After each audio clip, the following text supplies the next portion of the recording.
Muy buenas noches, mi nombre es Alberto Alexander.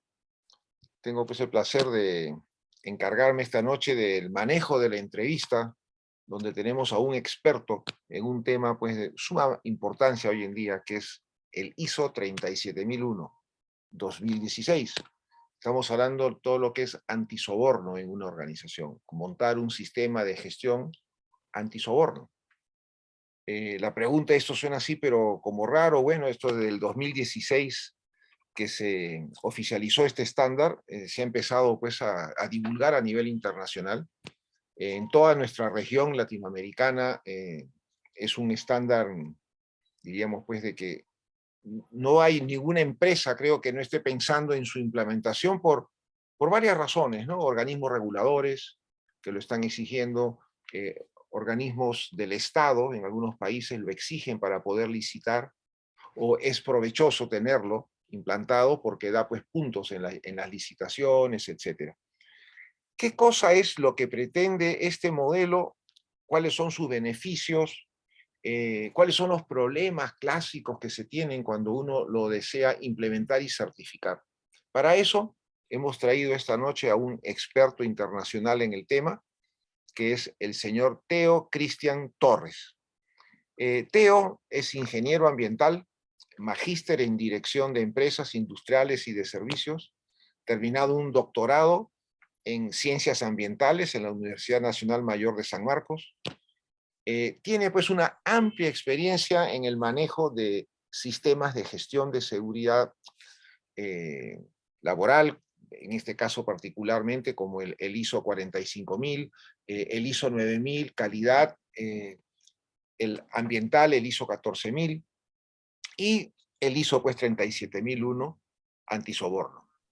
Él se dedica a través de su empresa, él es el gerente general en Cercana, una empresa pues dedicada a la asesoría y la implantación de estándares. Theo tiene pues una gran experiencia realizando auditorías de certificación, representando a distintos pues entes certificadores, lo cual le da una visión pues muy importante que puede compartir con nosotros sobre los problemas que tienen las empresas cuando desean pues buscar la certificación. Eh, con ustedes les presento pues a Theo, bienvenido. Gracias, Alberto, por la invitación, en primer lugar, y buenas noches a todos. Este modelo tiene una base de riesgos, se habla que es este modelo basado en riesgos. Cuéntanos un poquito sobre el modelo. Ok, bueno, si lo analizamos como modelo, este sistema de gestión también, digamos, está basado en los riesgos, en este enfoque de riesgos que nos trajo de alguna manera, de manera más cercana, la nueva versión de la norma 9001 por allá en el 2015, ya han pasado 7 años, cuando uno de los cambios fue justamente este enfoque de gestión de riesgos que iba amarrado también a la eliminación del término acción preventiva, es decir, la gestión de riesgos es justamente actuar preventivamente. Entonces, tanto la 9, la 14, la 45 y la 37001 traen esta gestión de riesgos como un estandarte, digamos, dentro de su modelo de gestión. Particularmente la norma ISO 37001, igualmente, ¿no? Al ser un sistema de gestión antisoborno, eh, te plantea la idea de primero, digamos, establecer contra quién o contra qué elementos estarías luchando para justamente anticiparte, ¿no? Como organización, anticiparte a los efectos tanto negativos como positivos que pudieran afectar a tu organización desde una óptica muy importante y que a veces pasa desapercibida y que es una de los ejes también importantes de esta norma, que es aquellos aspectos que pueden afectar tu reputación como organización o tu imagen, digamos, empresarial, ¿no? Entonces, hay varios conceptos interrelacionados en este modelo, ¿no? Hemos hablado de riesgos, estamos hablando de imagen, de, de, de del tema reputacional, Entonces se combinan una serie de elementos que resultan bastante atractivos para adoptar este modelo. Ahora, otro punto importante dentro del esquema del modelo es que esta norma, si bien es cierto, tiene como nombre Sistema de Gestión Antisoborno, ¿no? Ahí abrimos un paréntesis. El soborno es una de las tantas manifestaciones de lo que es la corrupción, ¿no? Podemos hablar de lavado de activos, tráfico de influencias. En el Estado el soborno se llama cohecho, ¿no? Conflicto de intereses, etcétera. Entonces, la norma, si, como vuelvo a repetir, si bien es cierto, establece el sistema de gestión para luchar contra el soborno, el modelo también te invita a que una vez vaya madurando tu sistema de gestión antisoborno, tú puedes añadir dentro de tu sistema de gestión la lucha contra otras figuras de la corrupción, Oye, qué ¿no? Entonces, interesante. resulta muy interesante.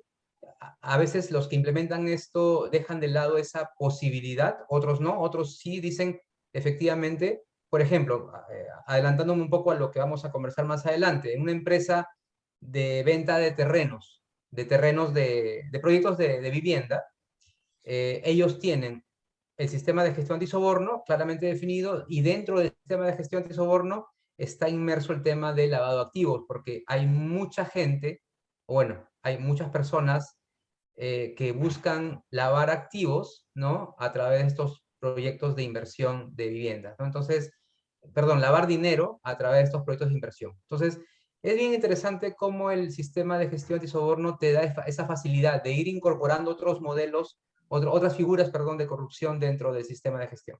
Oye, tú sabes, entiendo, tú sabes que hay un tema, es la cláusula 8.2 debida, ¿no? La debida diligencia.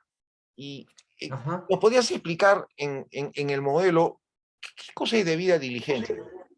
Porque veo que Claro. por lo que he escuchado siempre hoy es uno de los problemas de no enfocar adecuadamente la debida diligencia. ¿Por qué no nos explicas un poco ese tema?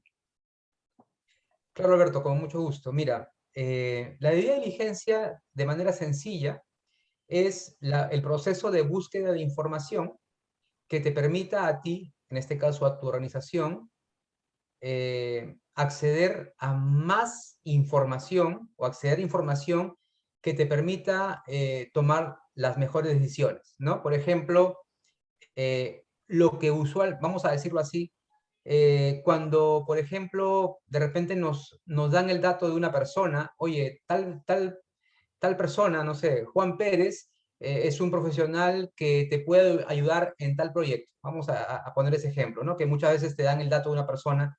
Entonces, ¿qué es lo que muchas personas hacemos? Inmediatamente vamos a Google, ponemos el nombre de Juan Pérez con alguna otra descripción y Google nos va a arrojar cierta información, ya sea de repente el perfil en LinkedIn, nos va a arrojar de repente dónde trabaja esta persona, una serie de Claro, claro. información, ¿no?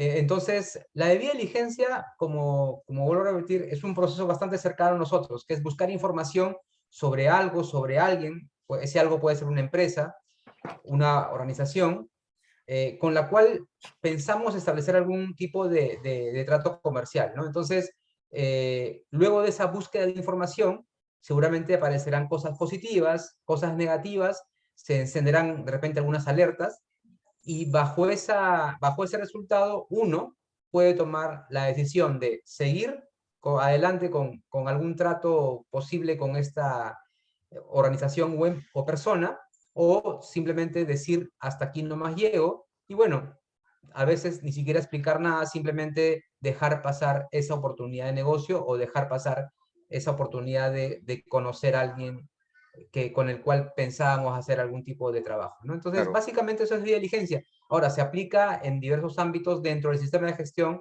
se aplica, podría decírselo así, se aplica tanto al personal que quiero contratar, ¿no? Por ejemplo, si yo quiero contratarte a ti mi empresa y el puesto que vas a ocupar tal vez es un puesto que tiene cierta exposición al soborno, pues definitivamente tengo que hacerte la debida diligencia, buscar información sobre ti.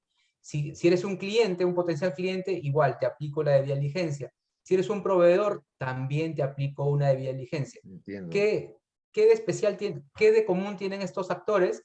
Que con los tres que he mencionado, seguramente voy a establecer alguna relación comercial, algún vínculo. En el caso del personal, un vínculo laboral, y con los clientes y proveedores, un vínculo comercial.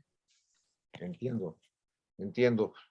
Teo, y sabes, hay un tema en ISO 37000 que es la función de cumplimiento antisoborno. Explícanos un poco en qué consiste eso. Ya.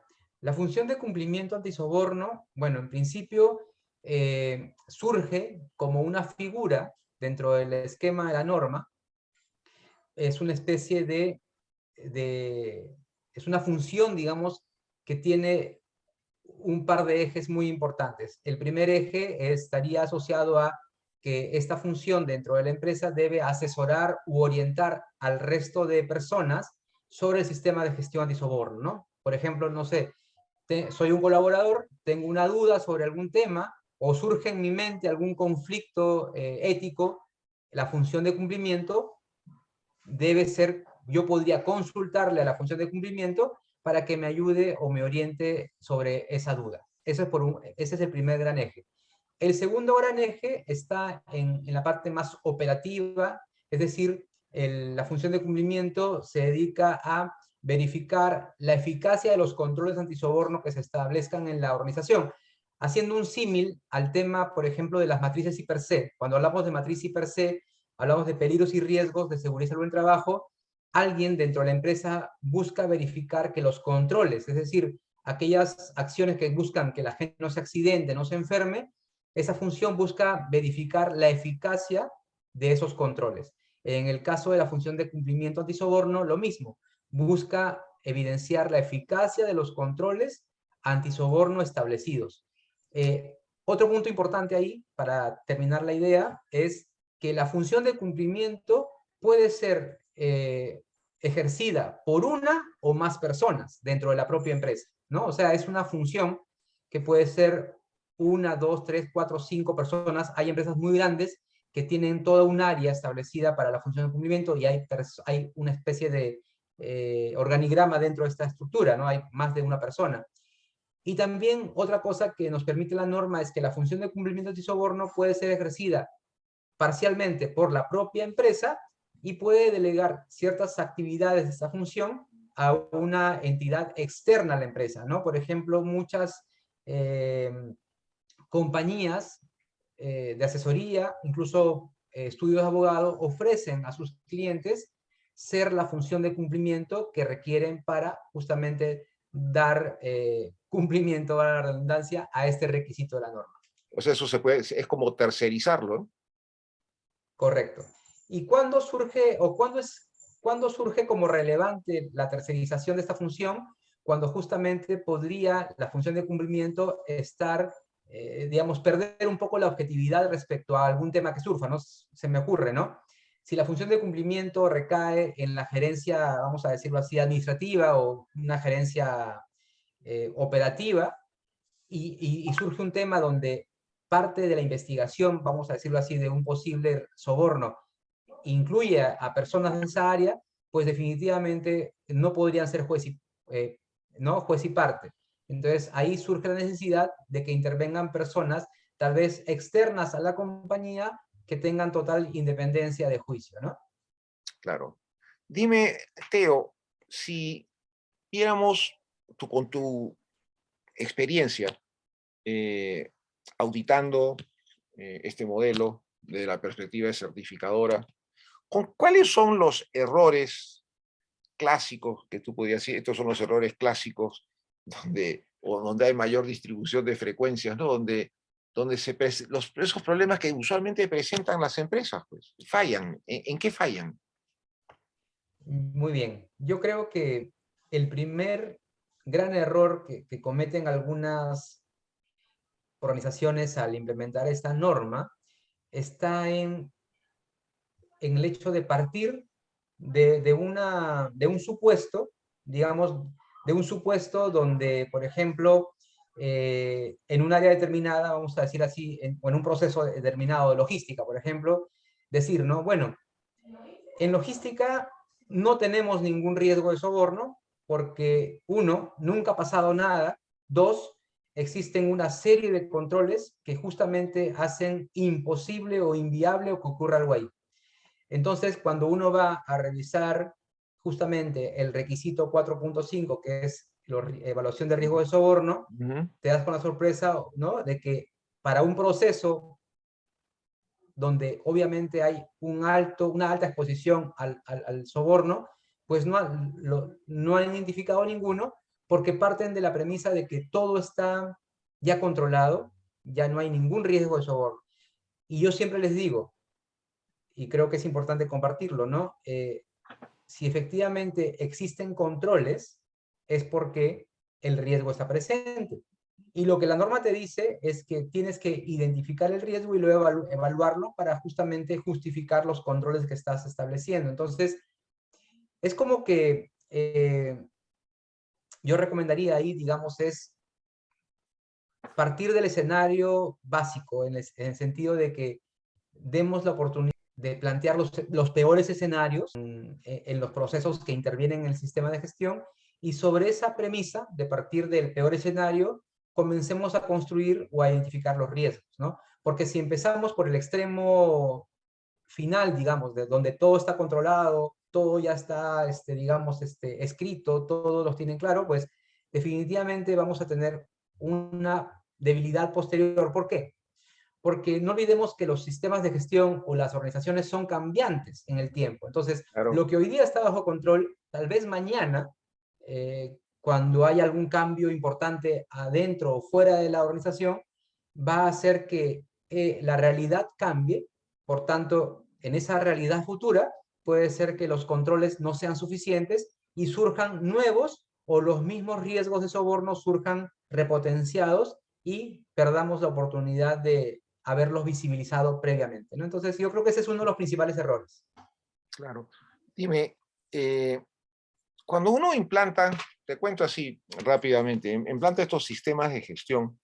Por ejemplo, he tenido mucha experiencia en sistemas como el ISO 27001, Sistema de Gestión de Seguridad de Información con Calidad, y que los sistemas se implantan y pareciera de que no lo han hecho adecuadamente y le quitan a la empresa la agilidad, la burocratizan. O sea, yo siempre le digo a mis clientes, miren, si es que a ustedes les han implantado el sistema y ustedes sienten que esto lo está entorpeciendo el funcionamiento, el día a día, es que algo está pasando, no lo están haciendo bien. Me ha pasado en varios modelos, lo he visto en varias empresas. Esto tiende a burocratizar la organización, a quitarle agilidad. Mira, yo diría que no. Mi primera respuesta sería que no. Sin embargo, como bien sabes, muchas veces las organizaciones acuden a un tercero para recibir el apoyo, digamos, en la implementación. Entonces, este tercero, o tal vez este tercero con participación de los responsables de los procesos, pueden ser que prefieran sobreproteger, de alguna manera, para decirlo con algún término, sobreproteger algún proceso, sobrecargándole de procedimientos, formatos, documentación, que podría justamente a la larga burocratizar alguna decisión que antes era paso 1, paso 2, ahora hay que hacer paso 1, paso 1.1, paso 1.2, Claro, claro. y luego el punto 2, ¿no? Entonces, yo pienso que es un proceso natural a veces que suceda eso así, pero lo que también yo podría comentar ahí es que con el tiempo, o sea, hay que darle a veces tiempo de maduración a los sistemas de gestión. Con el tiempo se va a dar cuenta de que algunos pasos que estoy dando tal vez no son del todo necesarios, y podemos ir un poco agilizando, alivianando el sistema de gestión sin perder la esencia, obviamente, del mismo, pero pasa a veces. Yo creo que vale la pena la analogía siguiente, ¿no? Cuando uno es padre primerizo, cuidas de que tu hijo o tu hija nunca se caiga, nunca coma algo que le pueda hacer daño. Somos muy atentos, ¿no? Con el segundo hijo ya eso Eso es es... más relajado. Entonces, yo creo que algo similar pasa con los sistemas de gestión. Apenas lo implementamos, es como si fuera el primer hijo, ¿no? Estamos atentos, sobrecargamos, sobreprotegemos, y con el tiempo nos damos cuenta que el sistema en realidad no requiere tanto esfuerzo, tanta burocracia, podemos decirlo así, tanta documentación, y vamos aligerando ese peso. Entonces, yo creo que es un proceso natural que hay que ir monitoreando, digamos, correctamente, pero yo diría que está dentro del proceso natural de maduración de un sistema de gestión. Claro. Si yo tengo implantado, fíjate, el ISO 37001 en mi empresa, ¿qué puedo decir que tengo? ¿Tengo implantado un sistema antisoborno? ¿Cuál sería el mensaje que le doy yo al mercado? ¿Soy más transparente? ¿Promuevo la confianza en la organización? ¿Qué diríamos? ¿Cuál es el mensaje al mercado de una empresa que tiene implantado el ISO 37001? ¿Cómo la ven? Cuéntanos un poco ahí tu experiencia al respecto. Ya, muy bien. Yo creo que principalmente el mensaje que transmite la organización al mostrarle al mundo, digamos, o al mercado que tiene una certificación, uno es decirle al mundo, digamos, que ha obtenido o ha dado un gran paso hacia un reconocimiento de una forma de gestión, ¿no? En este caso, una gestión antisoborno. Sin embargo, esa declaración yo diría que también tiene un mensaje, vamos a decirlo así, de transparencia y humildad. ¿En qué sentido de humildad? En el sentido de que el sistema de gestión, la norma lo dice, no niega la posibilidad de que tu organización, teniendo un sistema de gestión antisoborno implementado, pueda justamente ser sujeto a un caso de soborno, es decir, que ocurra el soborno dentro de tu organización. Sin embargo, el sistema de gestión debe, como cualquier sistema de gestión, reaccionar ante esa debilidad, ante ese hecho, y bueno, investigarlo, analizarlo, sacar lecciones aprendidas y obviamente donde corresponda, pues sancionar lo que deba sancionar o iniciar algún proceso legal donde lo requiera. Por ejemplo, y mencionando algún caso específico, esto es bien claro en las empresas constructoras, que muchas veces van consorciadas con otras similares, ¿no?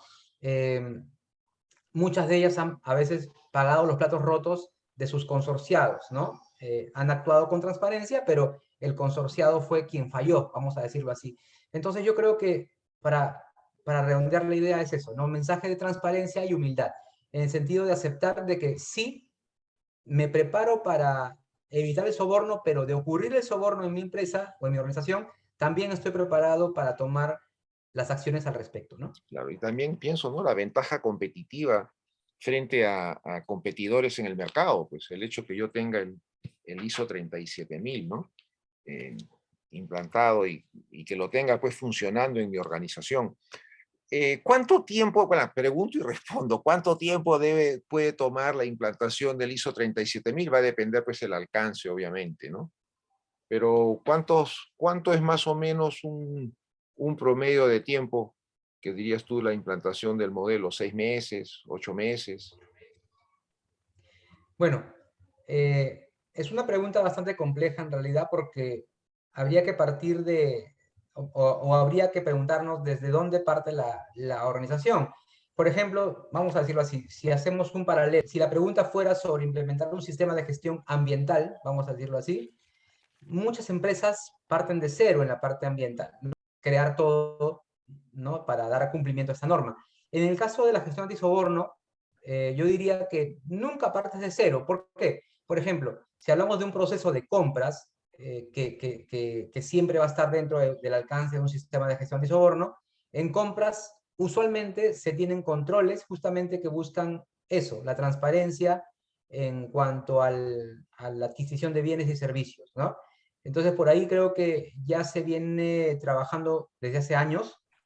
Las empresas buscan que los mecanismos de control en estos procesos, como compras, tesorería, contabilidad, finanzas, administración, tengan estos candados o niveles de control para justamente evitar que ocurran malos manejos o malas prácticas, ¿no? Entonces, yo diría que no partimos de cero. Entonces, un tiempo estimado promedio para un sistema de gestión, vamos a decirlo así, yo daría un rango, ¿no?, de meses, entre 4 y 8 meses. A veces tú me puedes decir, pero es el doble.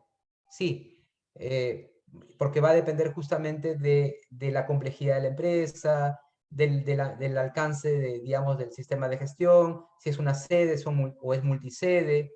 La cultura organizacional depende también, influye bastante. Entonces, yo en promedio, 6 meses.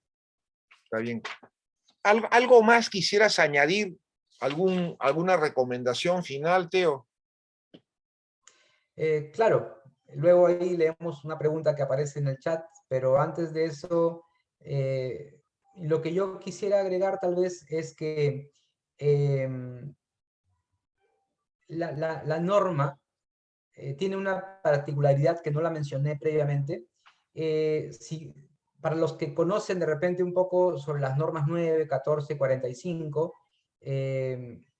usualmente en el capítulo 4 encontramos solamente 4 requisitos, ¿no? El primero, el contexto de la organización; el segundo, partes interesadas; el tercero, el alcance; y el otro, el sistema de gestión en sí o los procesos que interactúan. La 37.001 rompe ese esquema e Añade incluye, riesgos ahí, ¿cierto?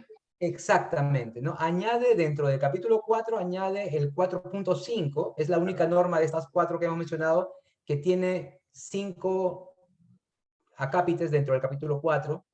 El 4.5 es la evaluación del riesgo de soborno. Entonces, te rompe el esquema mental porque justamente cuando me preguntaste qué error se comete, yo creo que justamente la norma, al estar ese requisito, el 4.5, en el primer capítulo, en el 4, te ayuda mucho a justamente a abrir los ojos, ¿no? O a mirar un poco más a tu alrededor y decir, oye, sí, efectivamente, debo identificar en mis procesos los posibles escenarios donde podría generarse un riesgo de soborno y con esa información comenzar a implementar los demás capítulos, ¿no? Entonces, creo que es importante destacar esa parte del 4.5.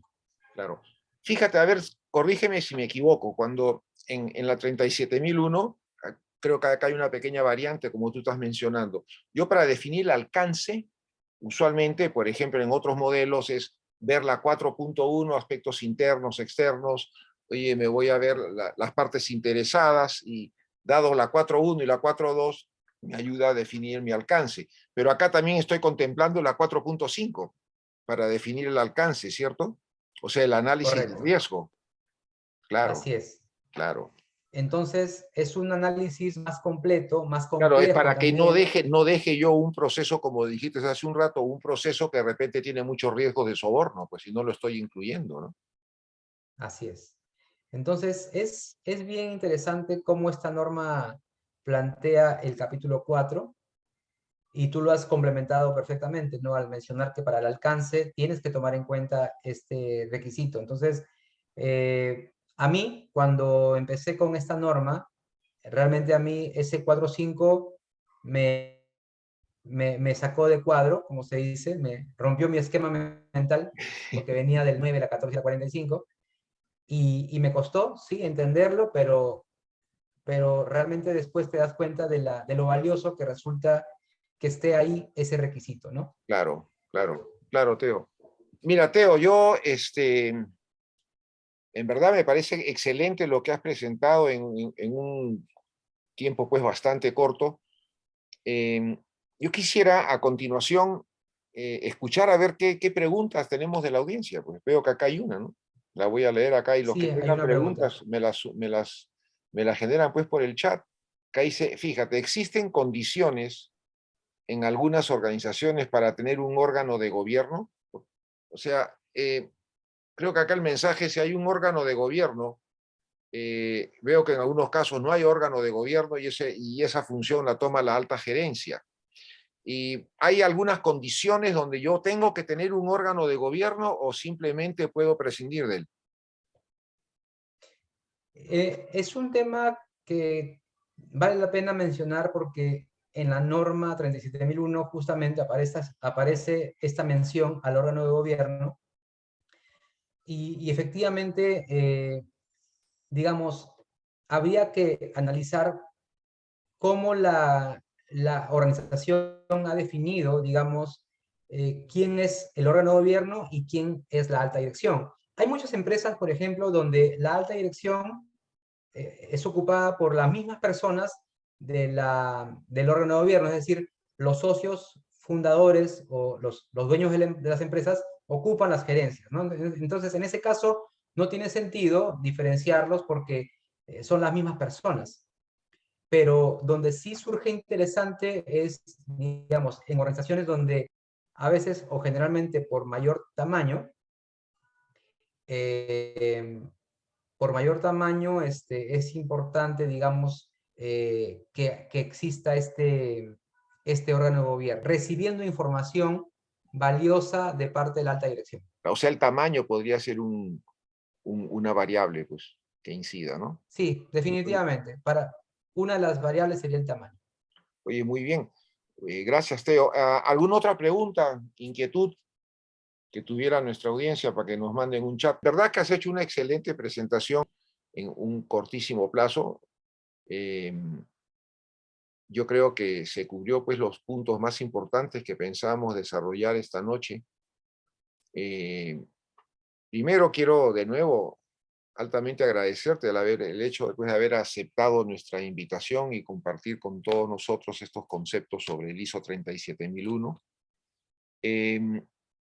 Veo pues que este modelo cada día tiene mayor y mayor demanda en los mercados y hay exigencias de organismos reguladores, organismos del Estado que exigen a las empresas que tengan el ISO 37000, pues obviamente para demostrar su transparencia.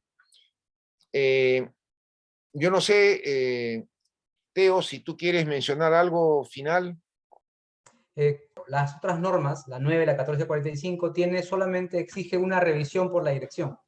En este caso, la norma 37.001, si hubiera órgano de gobierno, tendríamos 3 revisiones. Primero, la revisión por la función de cumplimiento, luego la revisión por la alta dirección y luego la tercera, la revisión por el órgano de gobierno, ¿no? Entonces, en un escenario más complejo, esta norma puede generar hasta 3 revisiones del sistema de gestión por 3 estamentos diferentes. Ese es un buen punto, que la diferencia de las demás normas. Así es, para que se vea un poco la complejidad, ¿no? De nuevo, muchísimas gracias, Teo. Ha sido pues un placer haberte tenido en nuestro programa y para todas las personas que han asistido el día de hoy, muchísimas gracias. Un placer. Muchas gracias a todos. Gracias, Alberto. Nos vemos.